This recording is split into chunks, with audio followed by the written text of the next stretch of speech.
我把离婚协议递给他时，他看都没看，果断签字。晚上可心生日，不用等我。我平静点头，转身离开，带上婆婆给我的10亿，远走高飞。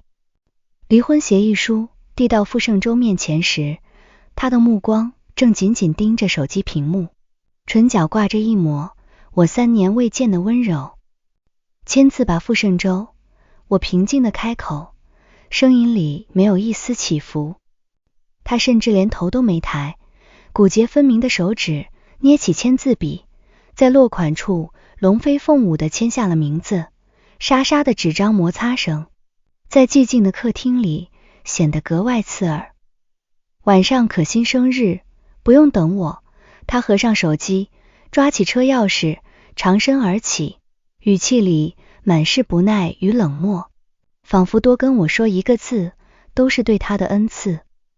我看着那个他，甚至没有翻开看一眼的协议，平静地点了点头。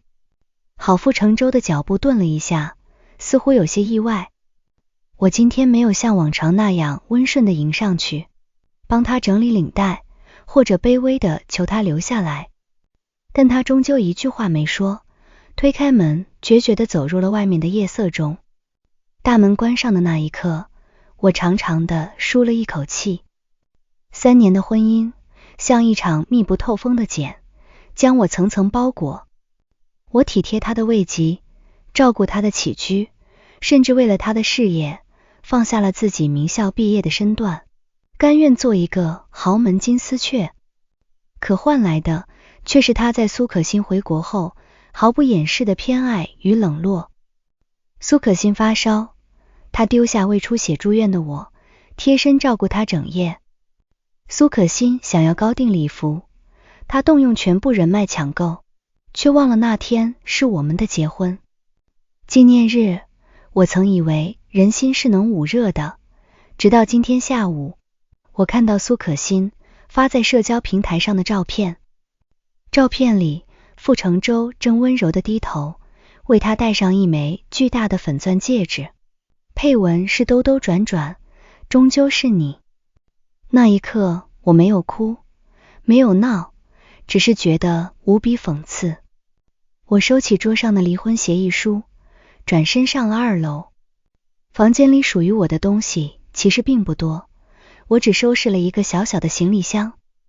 刚把箱子拉链拉上，放在床头柜上的手机便震动了起来。屏幕上闪烁着一个让我有些意外的名字：钟向满，我的婆婆，傅氏家族真正的掌权人。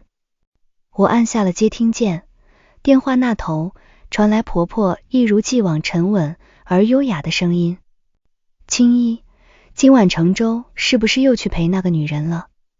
我自嘲地笑了笑，没有隐瞒，妈，我们刚刚签字离婚了。电话那头陷入了短暂的沉默，随后是一声叹息。钟向晚的声音没有愤怒，反而带着一丝心疼。青衣委屈你了，程洲这个逆子迟早会为他的盲目付出代价。你等我，我已经在去你那里的路上了。挂断电话，我看着镜子里的自己。这3年，因为照顾傅程洲的饮食，我素面朝天，甚至有些憔悴。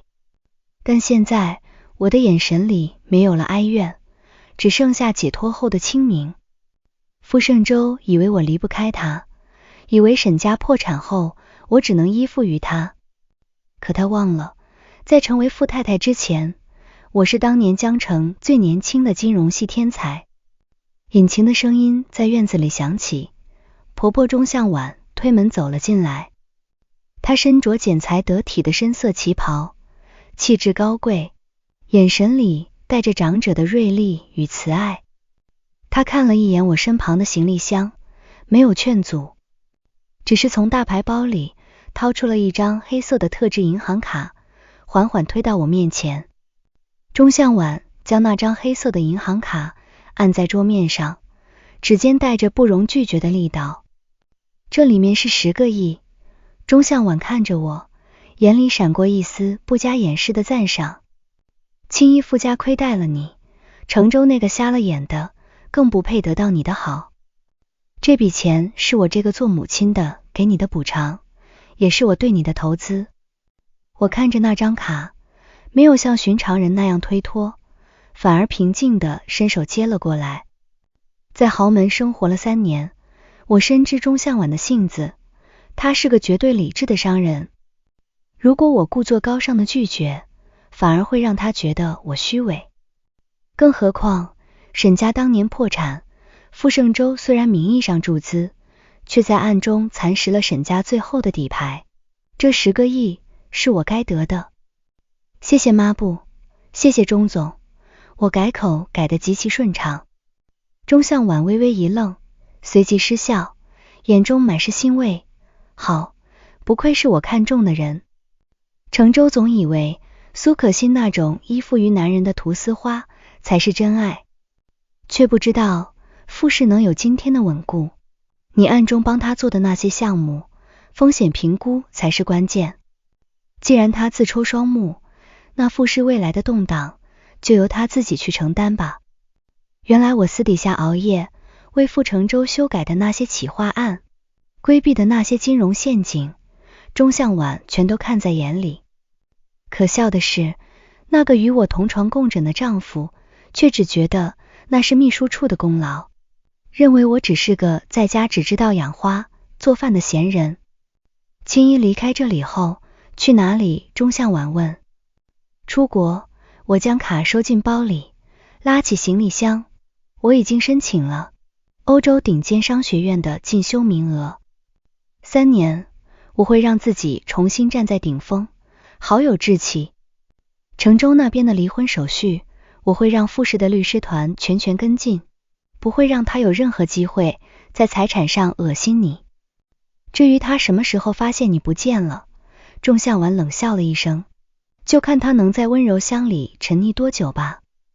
临走前，钟向晚亲自送我去了机场。在贵宾候机室里，我当着他的面将傅盛洲的电话、微信以及所有能联系到我的方式全部拉入黑名单。紧接着我联系了房产中介，将我名下属于沈家留下的一处私人公寓以极低的价格挂牌急售。那是我在江城最后的牵挂。做完这一切，我看着落地窗外夜幕下的江城。在这个城市里，我爱了傅盛洲整整7年，结婚3年，卑微到了尘埃里。而今夜，苏可欣在用我的痛苦装点她的生日宴，傅盛洲在用他的偏爱践踏我的尊严。但他们不知道，金丝雀的笼子是我自己打开的。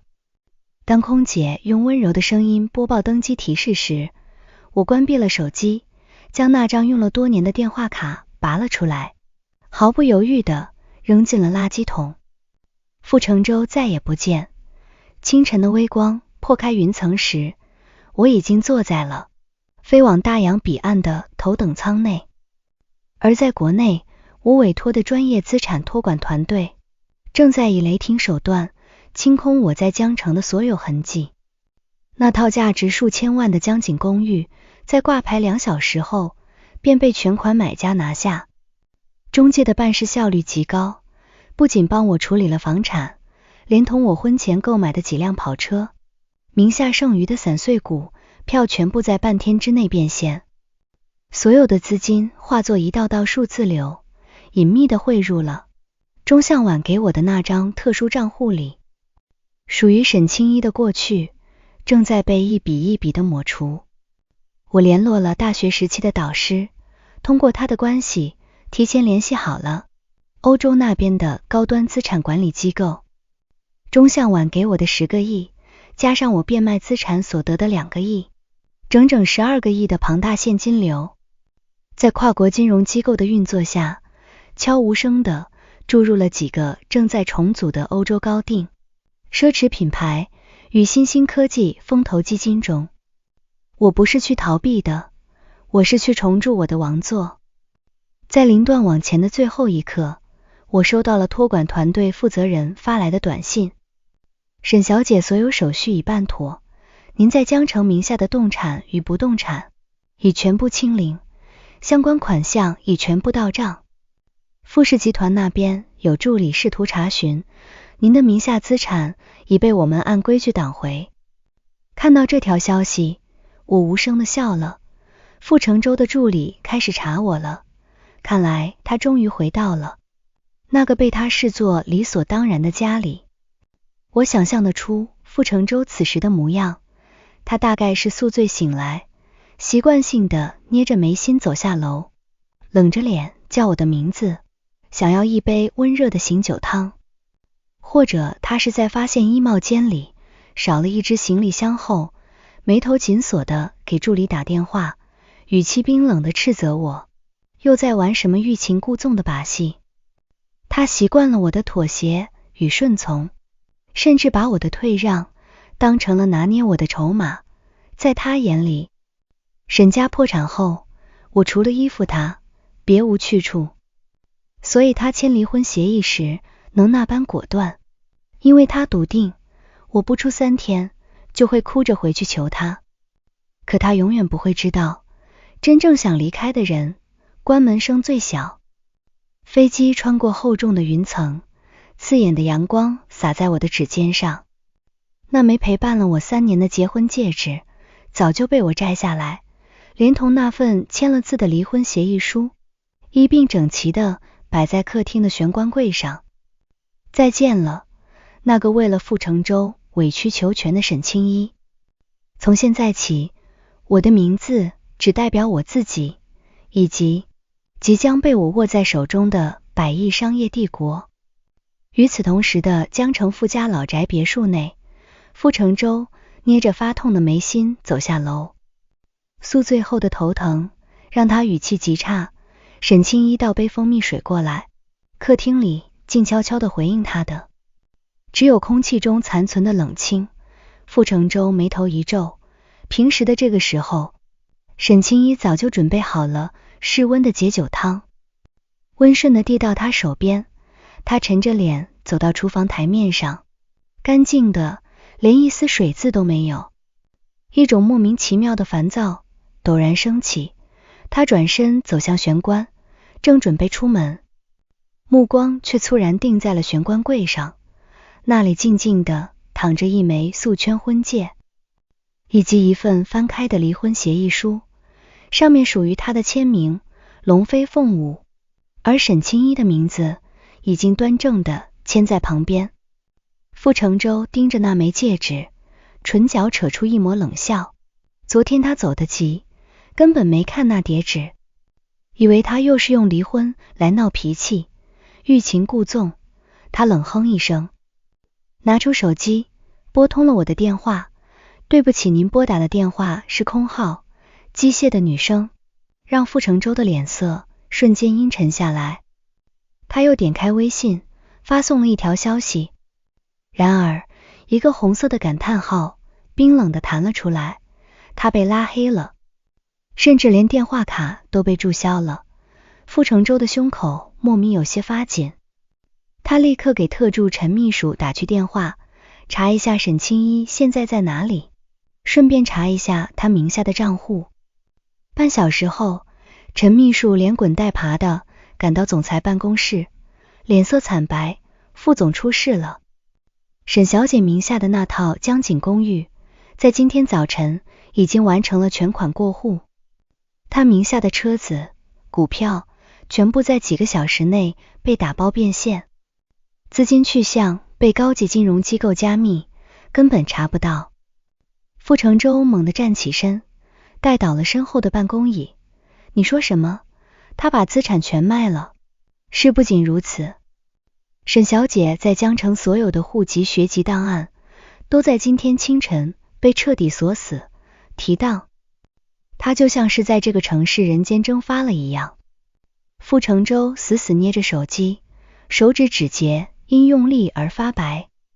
一个破产名媛哪来这么大的本事和效率，在几个小时内清空痕迹？就在这时，办公室的门被推开，苏可欣拎着精致的便当盒走了进来，声音柔柔弱弱。成洲，听说青衣姐跟你闹别扭，搬出去了，你别生气，都是我不好，昨天不该留你那么晚的。傅成舟看着柔弱的苏可欣，破天荒的没有像往常那样上前安慰，反而心头那股烦躁愈发浓烈。沈清一真的走了，走得这么决绝，甚至没有带走他给的1分钱。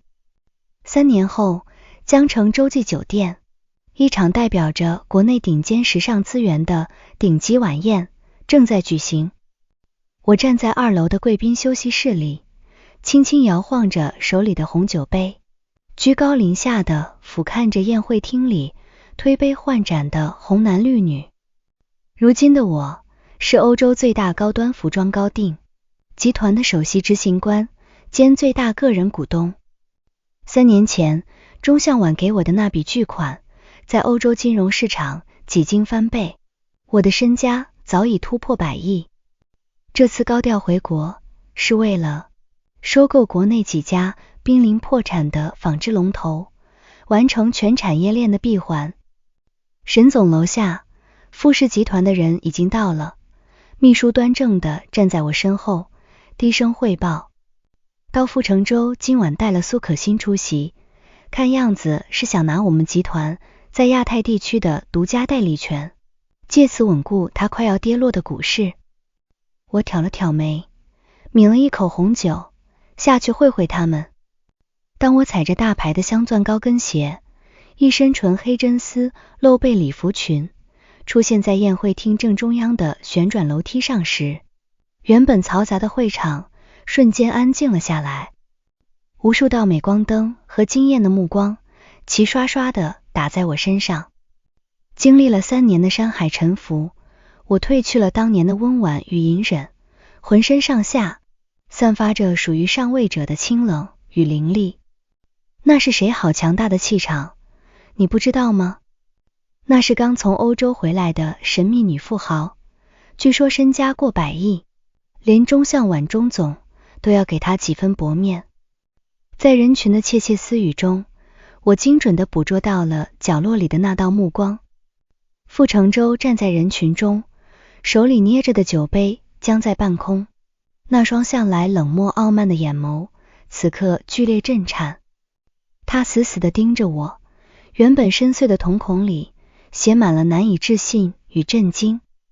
而依偎在他身旁的苏可欣，脸色更是瞬间变得煞白，精致的妆容险些当场皲裂。我勾起唇角，踩着优雅的步子一步步走下楼梯。傅成舟几乎是不受控制的向前迈出了一步，声音带着他自己都没察觉的颤抖与沙哑。青衣是你吗？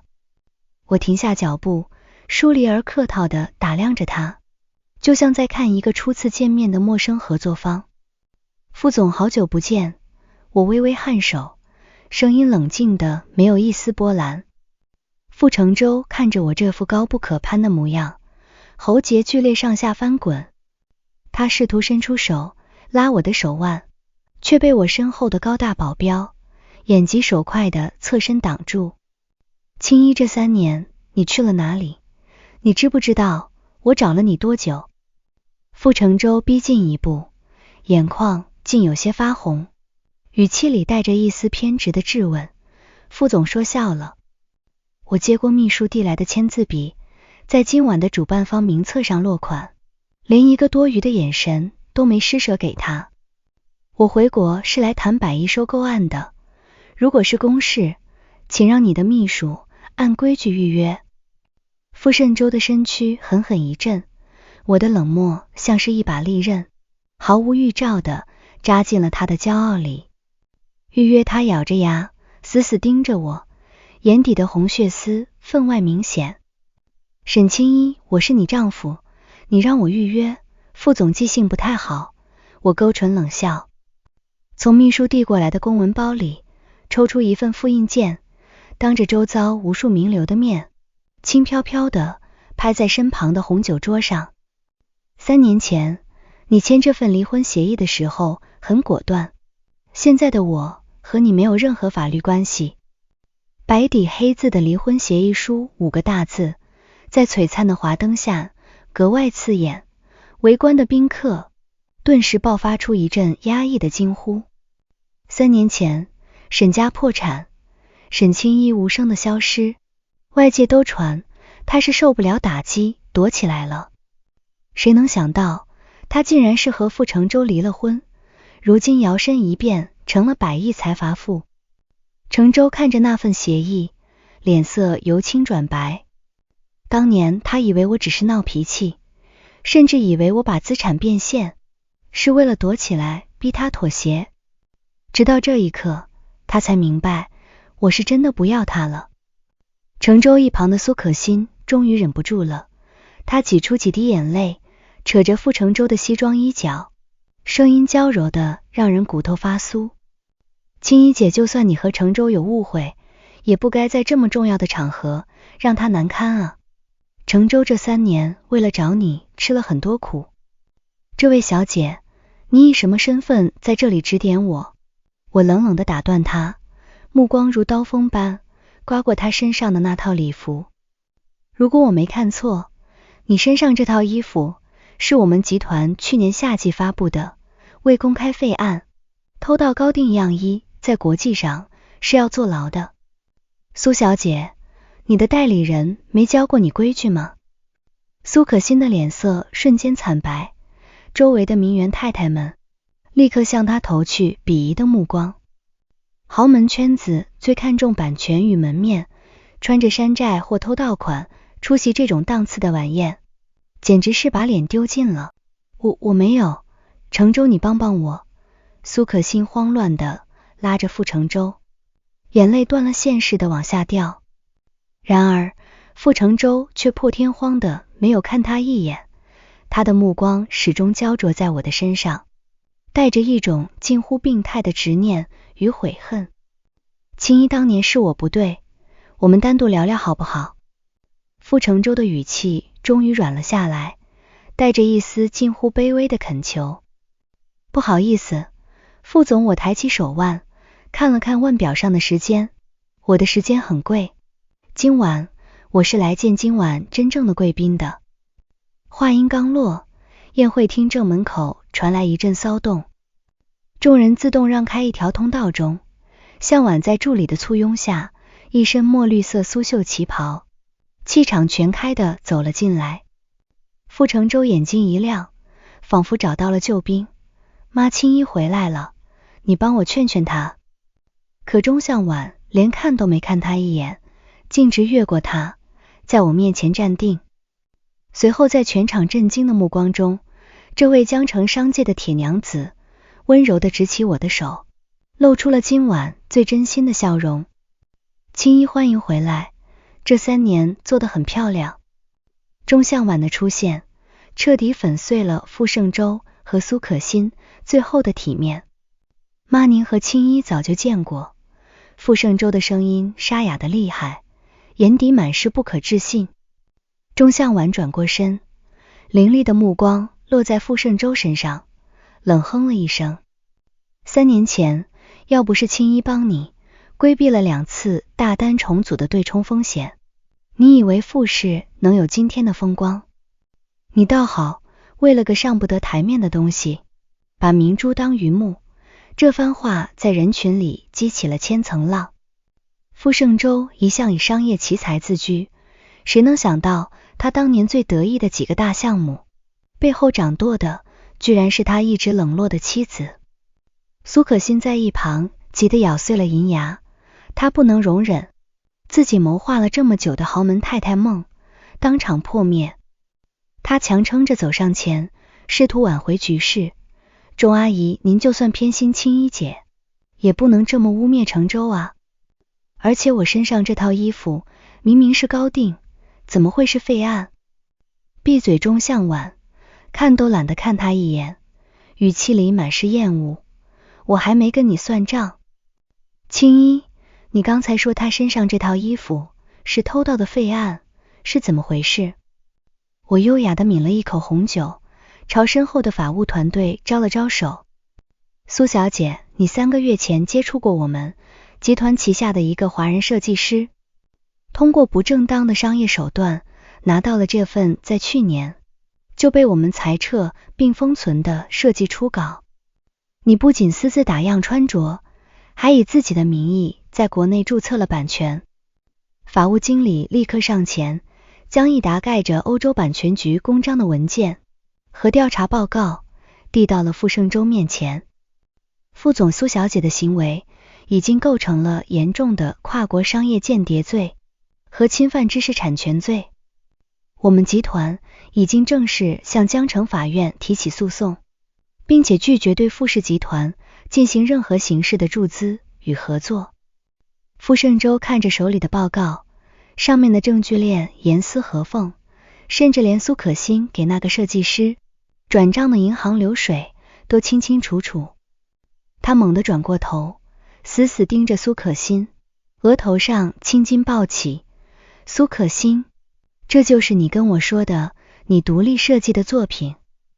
这几年傅氏在走下坡路，傅成洲之所以一直带着苏可欣，就是因为苏可欣表现出了极高的服装设计天赋，能帮他填补时尚板块的空白。可现在真相大白，这一切竟然都是偷来的，而且偷的还是我沈清一的东西。成洲，你听我解释，我只是太想帮你了。苏可欣吓得脸色惨白，伸手想去抓傅成洲的袖子。傅成洲一巴掌甩开他的手，力道大的让苏可欣直接跌坐在地上，狼狈不堪。沈总，这只是个误会。傅盛洲顾不上地上的苏可欣，急切地看着我，眼里全是慌乱。傅氏可以给出最高的赔偿，能不能不要终止合作？我看着他卑微的样子，只觉得无比可笑。傅总，晚了，今天只是个开始，属于你们的账，我会一笔一笔清算干净。酒会结束后，江城下起了瓢泼大雨，傅成洲甚至没管瘫在地上的苏可欣，而是失魂落魄的开车回到了他与我曾住了3年的别墅。他跌跌撞撞地推开门，屋子里冷清的没有一丝人气。这3年，他以为自己只是不习惯没有沈清一伺候的日子，可今天看到我在晚宴上那般光芒万丈，看他时如同看垃圾一样的眼神，他的心彻底慌了。他冲进书房，开始疯狂地翻找当年的东西。终于在书柜最底层的夹缝里，他找到了一本老旧的笔记本，那是沈清一留下来的。翻开第1页，是细密的手写字迹，全都是关于傅氏集团各大项目的风险规避、核心数据。再往后翻，是一张张精心裁剪的报纸简报，上面全是傅盛洲接受采访时的照片。最后1页的日期定格在3年前，上面只写了一句话：捂不热的石头，我不要了。傅成洲的眼眶瞬间通红，他死死攥着那本笔记，浑身剧烈颤抖。就在这时，放在桌上的手机疯狂震动起来。电话一接通，陈秘书带着哭腔的声音传了出来：傅总，不好了，钟总刚才联合董事会把您在傅氏的所有职务全部罢免了，而且沈总的法务团队正式起诉了苏可欣，苏可欣已经被警方带走传唤了。我妈罢免了我。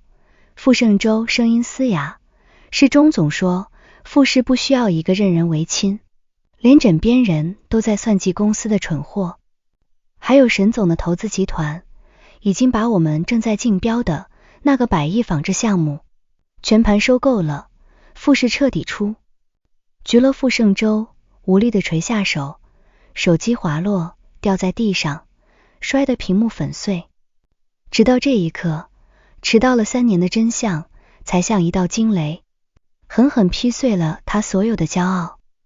哪有什么运气好，哪有什么商界奇才，当年傅氏能从破产边缘走出来，根本不是他傅盛洲有通天的本领，而是他的母亲钟向晚暗中运筹帷幄，而他的妻子沈清一在用自己的金融天赋没日没夜的为他做风险对冲，而他却把这一切当成了苏可欣带给他的福气。他为了照顾苏可欣而冷落了真正的功臣，甚至在收到离婚协议时，连看都没看一眼就果断签了字。沈青衣，傅成舟崩溃地抓着自己的头发，痛苦地蹲跪在冰冷的地板上，眼泪终于砸落下来，混在昏暗的书房里，显得无比讽刺与凄凉。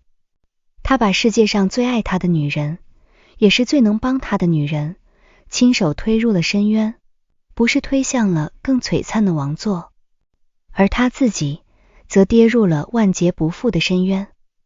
黑色的豪车在暴雨中疾驰，最终一个急刹车，死死地横在我的劳斯莱斯车前。车门被猛地推开，傅盛舟连伞都没撑，浑身湿透地冲到我的车窗旁。他疯狂地拍打着车窗，曾经一丝不苟的头发散乱地贴在额前，整个人狼狈得像个疯子。沈总要避开吗？司机压低声音问我。不用，降下车窗。我靠在舒适的真皮座椅上，神色淡漠。车窗缓缓降下，夹杂着寒意的雨水瞬间飘了进来。傅成舟一看到我的脸，眼眶红的几乎要滴出血来。他双手死死扒住车窗，声音嘶哑的不成样子。青衣，我求你给我5分钟，就5分钟。傅总，我的时间不是用来浪费在毫无意义的叙旧上的。我连一个眼神都没分给他，只是低头翻看着手里的文件。对不起青衣，对不起这个一向高傲，在江城商界呼风唤雨的男人。突然双腿一软，竟然在暴雨中扑通一声跪在了我的车门旁。泥水瞬间弄脏了他昂贵的西裤，他毫无察觉，只是卑微地仰起头，试图去抓我的裙角。我看了你的笔记本，我什么都知道了。当年是你在帮我，对不对？是我瞎了眼，是我被苏可欣那个骗子蒙蔽了。青衣，再给我一次机会，我们复婚好不好？我终于合上手里的文件，转过头，居高临下地看着他。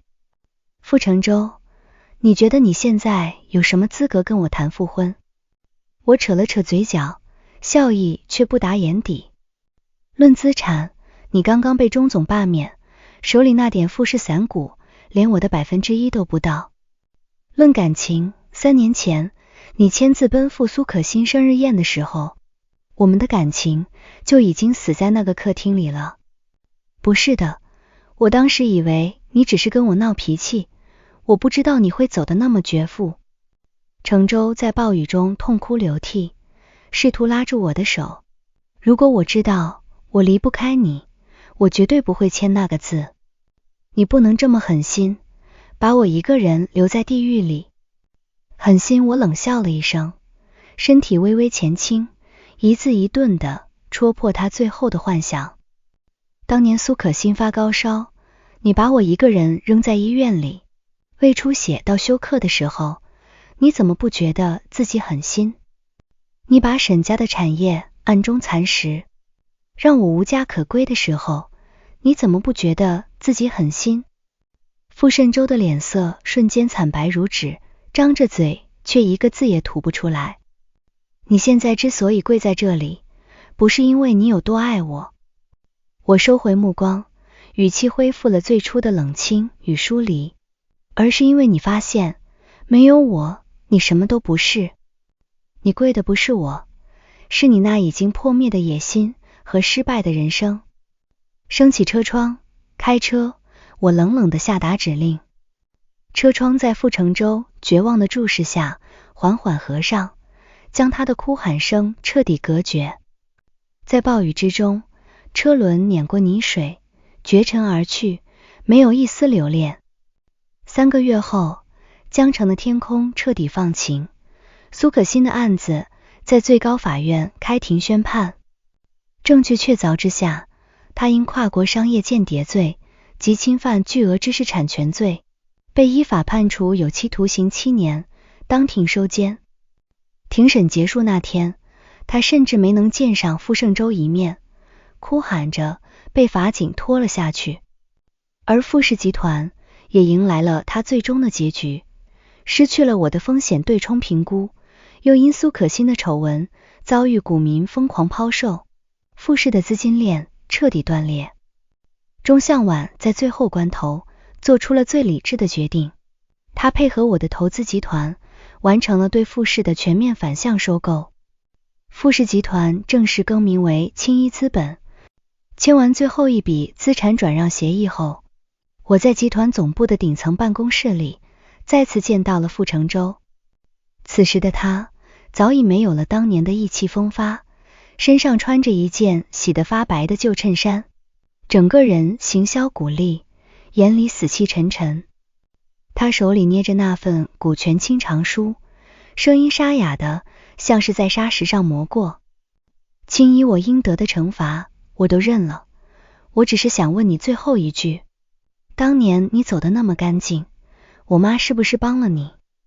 我靠在真皮办公椅上，端起秘书刚刚送进来的手冲咖啡，淡淡一笑，到了这个时候，你问这个还有意义吗？傅盛洲自嘲地苦笑了一声，眼角滑落下一滴浑浊的眼泪。其实我早该想到的，除了我妈江城，没人能有那么大的手笔，在几小时内帮你清空所有的资产痕迹。他宁可要你这个没有血缘关系的儿媳，也不要我这个亲生儿子。因为钟总是个真正的商人，他能看清谁才是有价值的珍珠，而你只看得到路边的死鱼。我放下咖啡杯，语气平静而残忍。傅盛洲他给我的不仅是10个亿，更是对我的信任，而你亲手毁掉了我给过你的全部机会。傅盛洲听到这里，彻底绝望地闭上了眼睛，他所有的骄傲，所有的野心，都在这一刻被彻底粉碎。他拿着清偿书，像一具没有灵魂的行尸走肉，失魂落魄地走出了我的办公室。办公室的门再次被推开，钟向晚一身藏青色西装走了进来，脸上带着赞赏的笑意。青衣，今晚有个商会晚宴，全江城的新贵都在等着见你。这位100亿身家的女掌门，准备好了吗？我站起身，走到巨大的落地窗前，看着脚下这片繁华的都市。3年前，我在这里卑微求全，满身伤痕的离去。3年后，我带着100亿资产卷土重来，将曾经践踏我的人全部踩在脚下。准备好了，钟总，我回过好。对着钟向晚微微一笑，眼神里闪烁着属于上位者的璀璨光芒。曾经我是依附于傅成洲的藤蔓，而现在我自己就是那棵遮天蔽日的参天大树。未来很长，属于我的商业帝国才刚刚拉开序幕。故事完结，感谢大家的陪伴，下一篇见。